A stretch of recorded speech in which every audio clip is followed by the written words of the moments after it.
Pirated SPG. Striktong patnubay at gabay ng magulang ang kailangan. Maaaring may masiselang tema, lengguwahe, karahasan, sexual, horror o droga na hindi angkop sa mga bata.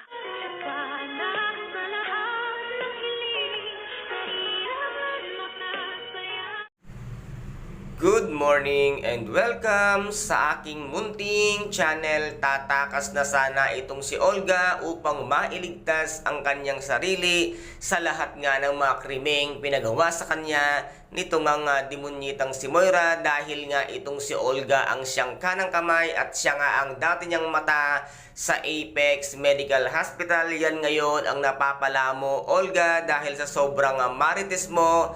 Yan ngayon nahihirapan ka ng kumalas sa kasinungalingan at kademonyuhan ng iyong among demonyitang si Moira. At dito naman ay aabutan nga ni Doc Carlos Benitez na umiinom nga itong ang demonyitang si Moira sa taas. At pagpasok nga niya sa itaas ay makikita siya ng demonyitang si Moira at sasabihin nga dito na bakit ka lumabas, baka hindi mo alam na ikaw ay hinahanap ng mga pulis.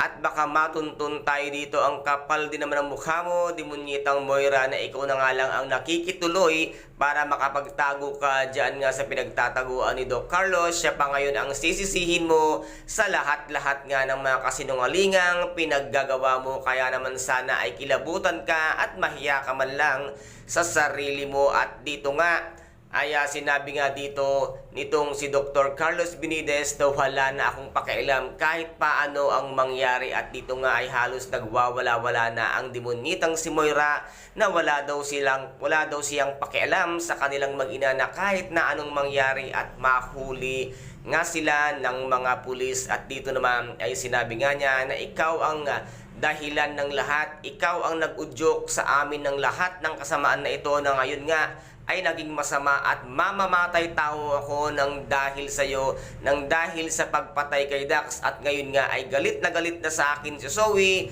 dahil nalaman niya na ang katotohanan na ako ang siyang nagpapatay kay Dax. At dito naman ay hindi nakakibo itong nga bruhang at demonyitang si Moira. At dito nga ay nasabi ni Doc Carlos na merong isang tumawag sa akin upang patayin itong ang si Dax. At dito naman ay nasabi nga nitong ang demonyitang si Moira na huwag mong sisisihin ang sarili mo dahil hindi naman nararapat at nababagay si Dax sa aking anak na si Zoe, dahil ayaw daw niya na magkaroon ng manugang na mamamatay tao. Ayan, coming from you.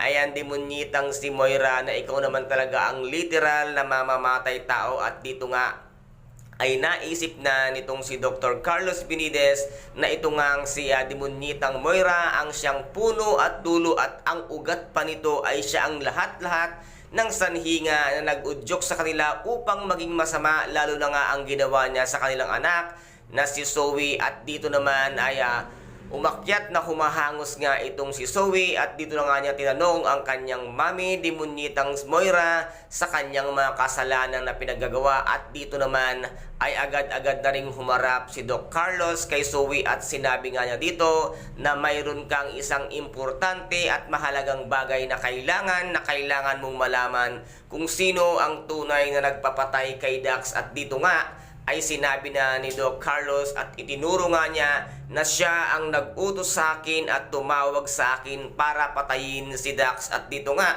mas lalong tumindi ang galit nga nitong si Zoe sa kanyang mami. Kaya guys, ito po ang ating pakaabangan kung ano ngayon ang gagawin nga ni Zoe ngayong nalaman niya na ang lahat-lahat na ang kanyang maming ipinagtatanggol ay siya pala ang puno at dulo at ugat ng lahat ng krimen nang nangyari sa kanyang buhay. Kaya guys, ito po ang ating pakaabangan dito nga sa nalalapit na 7 days ng abot kamay na pangarap. Maraming salamat po. Ingat, God bless and bye-bye!